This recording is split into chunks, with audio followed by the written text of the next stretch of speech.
네, 안녕하십니까. 오늘은 4월 5일이고요. 오늘 식목일이네요. 오늘 가족들하고 같이 있다가 지금 숙소로 가고 있습니다. 차 안에서 운전하면서 영상을 찍게 되네요. 카메라는 안 보고 그래서 앞에만 보고 있으니까 걱정 안 하셔도 됩니다.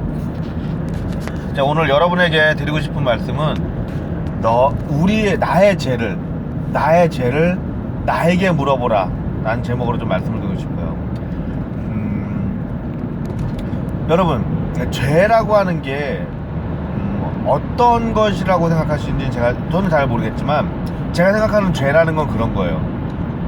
인간이 세상에게 저지르는 죄, 인간이 인간에게 저지르는 죄, 그 다음에 인간이 하나님에게 저지르는 죄. 물론 당연히 가장 큰 거는 세 번째 죄죠. 인간이 하나님에게 저지르는 죄. 이 죄는 돌이킬 수 없다는 게 이제 특징이 있는 거죠. 앞에 두 가지 죄와는 좀 다른 거예요. 그 인간이 하나님에게 저지르는 죄는 무엇이 있을까요? 저는 누차 말씀드렸지만, 인간이 하나님에게 저지르는 죄 중에서는 이제 하나님의 이름을 도용을 해서 자신의 사리사욕을 채우려고 하는 사람들,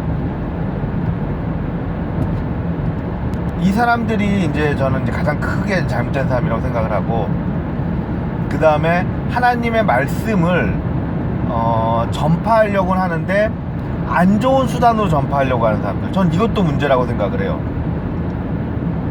제가 전에 어떤 집사님한테서 이제 얘기를 들었는데, 자신이 기도를 하면은 이제 길이 막혔던 길도, 차 도로도 다 뚫린다 이런 식으로 말씀하신 분이 계세요.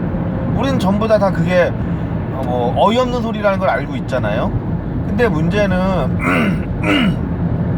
뭐냐면은, 어린 아이들이 이 얘기를 들었을 때 교인들이 하는 거짓말은 일반인들이 하는 거짓말보다 더 크게 올 수 있어요. 교회 집사님이라는 분이 저렇게 말도 안 되는 소리를 한다라고 하는 것을 아이들이 느낄 수 있거든요. 그래서 저는 사실은 이제 그런 것도 굉장히 싫어해요. 자, 이거는 이제 당연히 이제 제가 좀 어떻게 보면은 그 사람들의 목적 의식은 좋았다고 하더라도 이제 그 과정을 이제 안 좋아하는, 제가 좋아하지 않는 방식인 거고, 첫 번째 것, 하나님의 이름을 빌려서 본인의 사리사욕을 채우려는 사람들, 저는 쓰레기라고 생각을 하거든요. 근데 이 쓰레기들이 의외로 많아요. 여러분들이 생각하시는 것보다 훨씬 많아요. 교회에서 있으면서 저는 사실은 제 주변에서 가장 가까이 있는 저는 저희 어머님 아니에요. 제가 저희 어머님을 존경하는 이유 중에 하나가 그거고, 만약에 저희 어머니가 만약에 연설을 하시는 도중에 불확실한 게 있으면 저는 바로 얘기를 해요. 어머니, 이건 아니지 않냐고. 그래서 어머니가 이걸 갖다 정정하실 수 있게끔 해요. 근데 저도 말 못하는 사람들이 있거든요. 이걸 싫어하는 사람들이 있으니까. 근데 아무렇지도 않게 그런 얘기를, 정치 얘기나 이런 것들을 막 하면서 그것이 마치 정의인 것처럼 얘기하는 사람들이 있어요. 되게 싫어해요. 제 지인이라고 해도 저는 싫은 건 싫어요. 왜냐면은 저는 사실은 그래서 그분이 설교하실 때는 그분 얘기를 하나도 안 들어요. 네, 저 속으로 들을 가치가 없다라고 생각하는 사람이에요. 그분이 나가서 얼마나 대단한 일을 하고 있는지는 저는 자세히 모르겠지만, 흔히들 하시는 말씀들이 있으시잖아요. 메시지가 아무리 좋아도 메신저가 구리면은 사람들이 듣지 않는다고. 저는 똑같이 생각해요. 그 메시지가 아무리 좋아도 메신저가 구리면은 들리질 않는 거죠, 한마디로. 근데 이런 사람들이 굉장히 많아요. 저는 교회에서 아무렇지도 않게 정치 이야기를 하는 사람들도 굉장히 많이 봤고, 또 우리들은 이제 옛날과 틀려졌어요. 옛날에는 목사라고 하는 사람이 그런 신학에 대한 것을 독점하고 있었다면, 지금은 누구나 다 정보의 시대에서 이것이 맞는지 틀린지를 갖다가 알아볼 수 있는 시대에 접어들었거든요. 그래서 맹목적으로 목사가 하는 말이라고 해서 맹목적으로 따라가는 건 저는 그런 게 없어요. 이게 맞는지 틀리는지 확인해봐요. 오늘 그렇죠. 오늘 이제 목사님의 설교를 들었는데, 코로나 바이러스가 지금 전 세계를 강타하고 있다. 근데 코로나 바이러스가 끝나고 난 다음에 더 큰 것이 올 것이다. 그거는 불신앙의 시대가 와서 이제 굉장히 이제 위험을 초래하게 될 것이다. 이게 되게 웃긴 게 뭐냐면요, 이 얘기가 제가 한 30-40년 전에부터 계속 들었던 얘기예요. 그냥 앞에 위기 때만 그냥 그게 바뀌어요. 이런 건 아무것도 아니다. 그 다음에 뭐가 어떻게 될 것이다. 우리는 이제 전부 다 그게 사실이 아니라는 걸 알고 있거든요. 사실이 아니라는 걸 알고 있어요. 여러분의 코로나 사태가 끝나고 나면은 여러분의 일상은 변함이 없을 거예요. 앞으로도 계속 그렇게 사셔야 될 거고, 특별한 케이스가 아니라고 한다면은 우리들은 생활에 열심히 살기 위해서 집중을 해야 될 거예요. 이게 저는 정답이라고 생각을 해요. 그러면 우리는 다른 생각을 좀 해봐야 되거든요. 그럼 그런 얘기를 왜 하는 건가?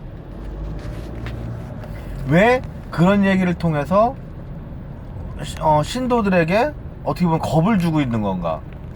간단한 거예요. 공포 마케팅이거든요. 신학이라고 하는 것이 가장 쉽게 하는 게 바로 공포 마케팅이에요. 공포를 파는 거죠. 공포를 파는 게 뭐예요? 예, 너 곧 어떻게 잘못될 거야. 너 이런 식으로 하면은 뭐 잘못돼.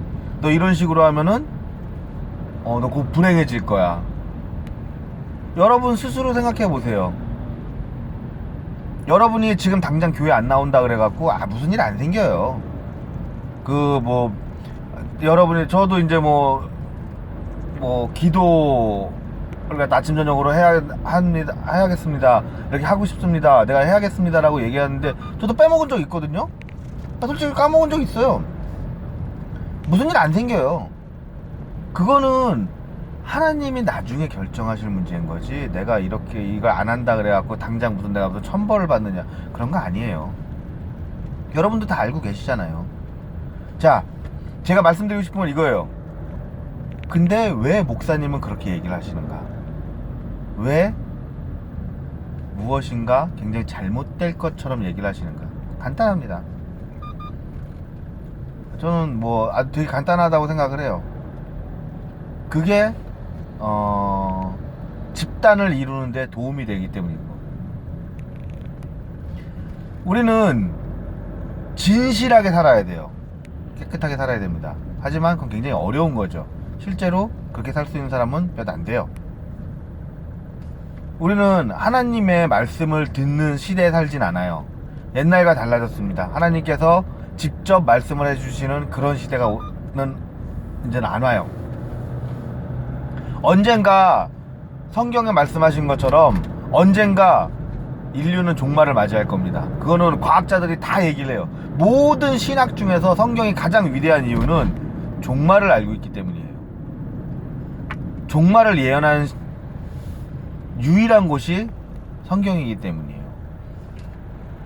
모든 과학자들은 다 알고 있습니다. 지구는 종말을 맞이할 것. 그거는 시간이 문제인 것이지, 그러니까 과정은 바뀔 수 있어요. 무엇이 어떻게 돼가지고 어느 시간에 어떻게 될지는 다 바뀔 수 있지만, 지구가 멸망한다는 것은 그거는 바뀌지 않아요. 결과는 바뀌지 않습니다. 그렇기 때문에 성경이 위대한 거예요. 과학적이기 때문에. 우리는 성경에서 말씀하시는 것들을 그대로 따라야 됩니다. 물론 그게 쉽지 않죠. 어렵습니다. 목사님들도 그거 못해요. 여러분들도 알다시피 이슬람 종교를 갖다가 이슬람 종교를 이제 기독교나 이런 데도 굉장히 배척을 많이 하는데, 여러분이 그걸 아셔야 돼요. 이슬람이 뭐냐는 걸 알아야 돼요. 이슬람이 무엇이냐? 알라신을 모신다. 알라신은 무엇이냐? 알라가라는 것이 무엇이냐라는 것을 갖다 배워야 된다는 거예요. 아무도 어떤 기독교에서도 이걸 얘기하지 않아요. 그냥 알라신을 모신다. 잘못된 종교다. 이렇게만 얘기하고 있지 그들이 무엇이냐에 대해서는 얘기하지 않거든요. 그들도 하나님을 믿어요. 알라신이 하나님이에요. 자, 여러분, 무엇인가를 갖다가 무엇인가를 갖다가 내가 행할 때는 그것이 선한 일이든 악한 일이든 나는 기준점에 서 있어야 돼요. 내가 악한 쪽으로 갔어요. 근데 그게 나 스스로에게 질문을 해봤을 때 악하다는 걸 내가 알면서도 하는 거는 그거는 제일 잘못한 거죠. 모르고서 행한 것도 물론 그것도 잘한 건 아니에요. 하지만 모르고서 행한 거는 용서의 여지가 있어요. 물론 그렇다고 해서 하나님께서 용서하시라는 법은 없어요. 실제로 실수를 한 사울 같은 경우에도 하나님께서 바로 내치셨으니까요. 내치셨다는 게 뭐 왕에서 쫓아내거나, 하나님은 그렇게 안 하세요. 제가 그때도 말씀드린 것처럼 사울이 자기가 잘못한 걸 알았을 때 엎드려 빌었어야지 거기서 그러고 있었으면 안 된다는 거죠. 하나님은 인자하신 분입니다. 그리고 잘못한 것은 분명히 말씀하시지만 실수한 것에 대해서는 관대하신 분이에요. 내가 그 실수를 어떻게 처리하느냐가 문제인 거죠. 우리는 우리 시대 목사님들이 굉장히 잘못하고 있는 것을 다 알고 있어요. 그럼에도 불구하고 그 목사님들을 뭐라고 안 하죠. 신도들이. 이거는 맹목적인 거예요. 알 수 있음에도 불구하고 알려고 하지 않는 거는 저는 잘못된 거라고 생각해요. 그거는 하나님의 말씀을 도용해서 사람들을 해치고 있는 거예요. 지금 정광훈 목사? 저는 이 사람은 좀 얘기를 해야 된다고 생각을 해요. 정광훈 목사에 대해서 뭐 얘기가 좀 있는데 저는 그 사람에 대해서 분명히 얘기해요. 그 사람은 절대 하나님의 말씀을 따르는 사람이 아니에요. 그냥 쓰레기예요. 왜? 목사, 종교인이라면 절대 해서는 안 되는 정치에 관여를 하고 있고 정치로 자기의 이익을 취득하려고 하고 있으며 그 수단으로 하나님을 팔고 있어요. 더 나쁜 건 뭔지 아세요? 그 사람에게 힘을 실어주고 있는 사람들이에요. 그게 누구예요? 바로 그 사람의 잘못을 말하지 않는 신도들인 거예요. 그것은 하나님에게 범죄를 저지르고 있습니다. 하지만 범죄를 저지르고 있는 걸 갖다가 묵인해주고 있는 신도들도 나빠요. 당연히 거기서 멀어져야 되는데 그들과 함께 그 자리에 앉아있다는 것 자체가 그들이 하나님을 욕보이고 있다는 증거예요. 하나님의 말씀은 그 사람들하고 있지 않습니다. 왜 그럴 것 같아요? 그 사람이 하고 있는 게 과연 옳은지 안 옳은지를 스스로에게 질문해 보시면 아실 거예요. 스스로에게 질문을 해보세요. 이게 옳은지 옳지 않은지. 그리고 그 사람의 행동을 하나씩 보세요.